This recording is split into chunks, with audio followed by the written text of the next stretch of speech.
What's up, everybody? Welcome back to Timeless Steel Garage. Today we are going to tear down that 401 Nailhead and hopefully salvage the block, the head castings, and the rotating assembly. Not only did Grandma get run over by a reindeer, she didn't change her oil. This thing is caked pretty bad. I put the valve covers and the carb manifold back on just so you guys can have a general idea of what it looks like. But Buicks, there's a few problems with building Buicks. They tend to crack in the water jacket here, which doesn't look like it has.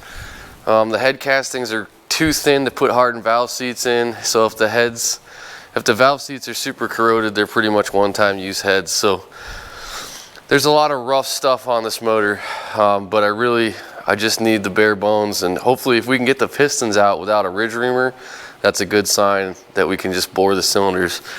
If we can't get the pistons out without a ridge reamer, then there's a good chance the block will have to be sleeved, and that's if it doesn't have any cracks that they find at the machine shop. So it doesn't cost me nothing to tear it down, so let's get into it. Stay tuned.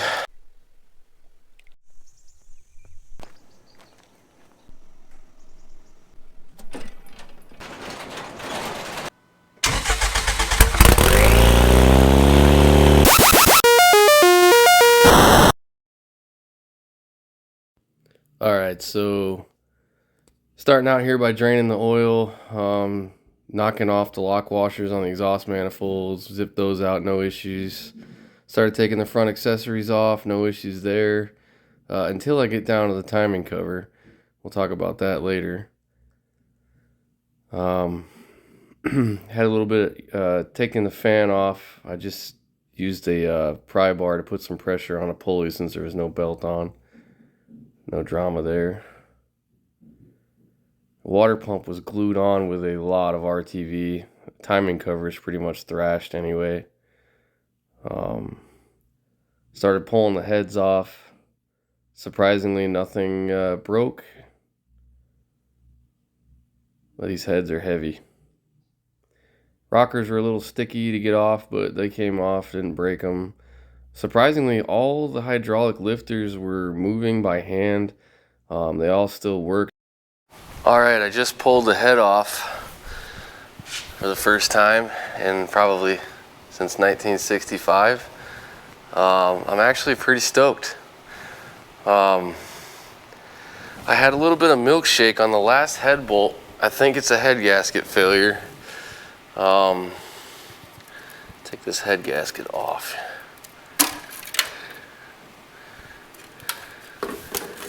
Definitely cooling in there, but that was added recently. Oh man, there's a little bit of a ridge, but honestly it's not that bad. I can get a fingernail on it, but it almost looks more like carbon buildup. I'll have to clean it to really be able to tell. With these cylinder walls, and obviously we'll know more when the pistons are out, but I'm pretty stoked, man. All the oil in this motor might have preserved it. So far I don't see anything crazy, except for this. Look at the back of this water pump. What are these, crustaceans? Snails that crawled in there and died and became permanent fossils? I have no idea.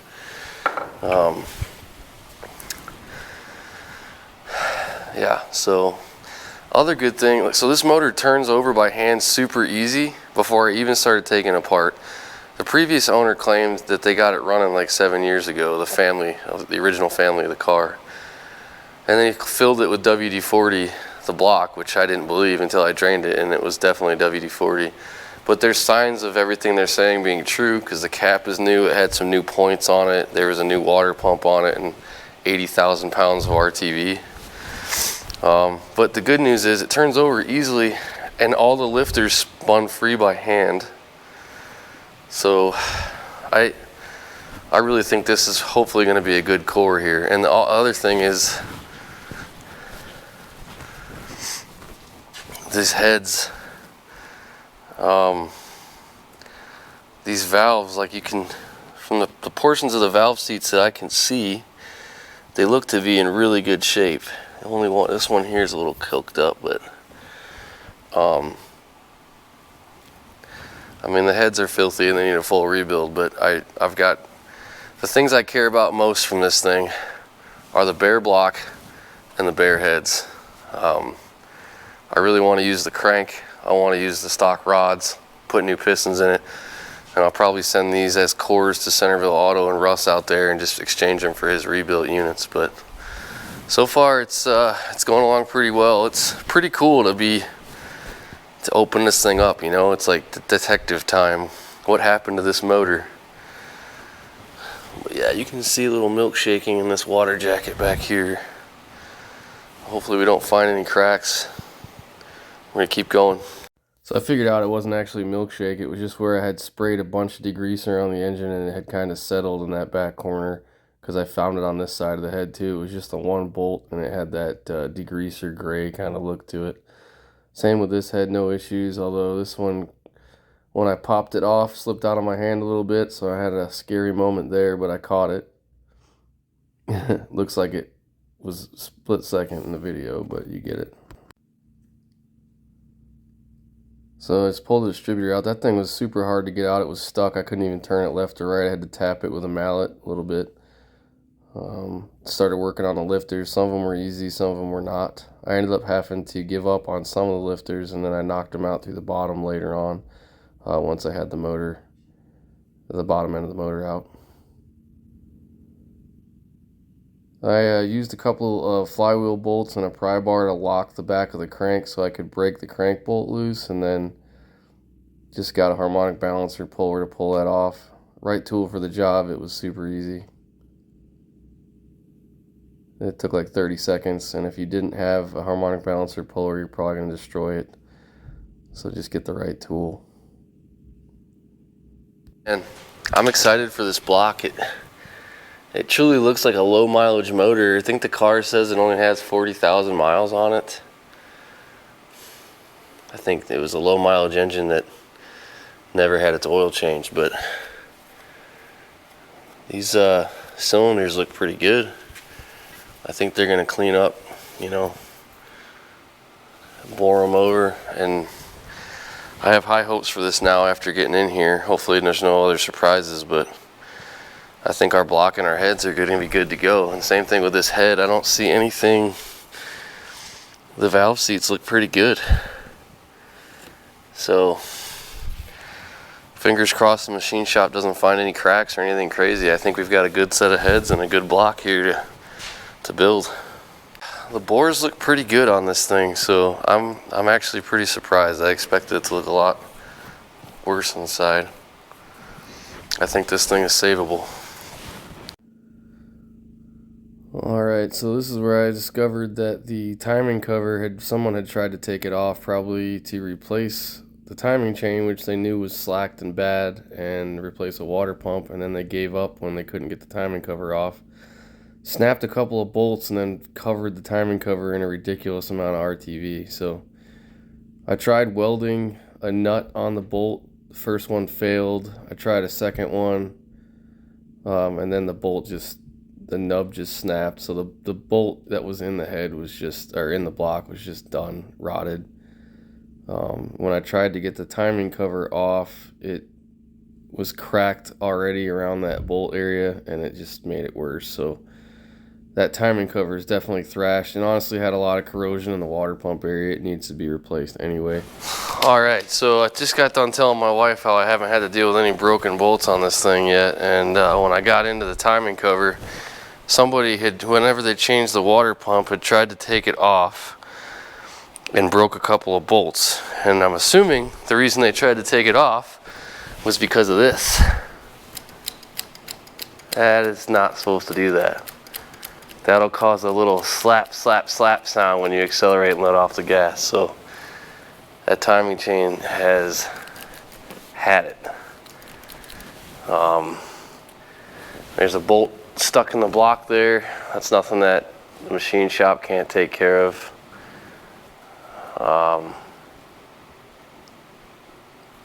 I know I had that bolt pretty much broken loose, so I think I'll be able to weld a nut on the end of this broken bolt and get that out myself with no damage to the block.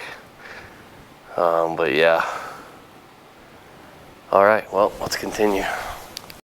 I had a heck of a time turning that motor over by myself. The stand's kind of overloaded, if you could say, but I had to lift the front of the block and turn the back at the same time. I got it done. Timing chain was kind of stuck on, the sprockets were stuck. I kind of got those loose, and then I started taking the rod caps off, and I was able to punch the pistons out with a couple of 3/8 extensions. I didn't have to hit them too hard, so that gives me hope that the ridges are not too far that we can't bore those cylinders and clean them up. Really, I saved all the end caps and the nuts and everything for the rods, but I'm not sure I'm going to really use them. But I'm not throwing anything original from this motor away until the motor's built. You know what I mean? So got all the crank, and then I started working on the crank here.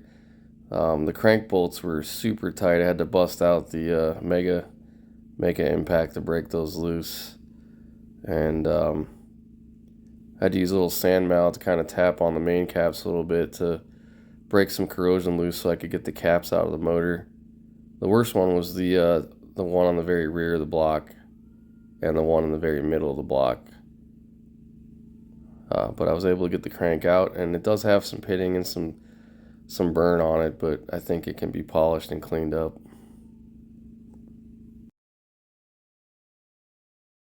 This might be the messiest engine teardown I've ever had. This thing was just a nasty engine.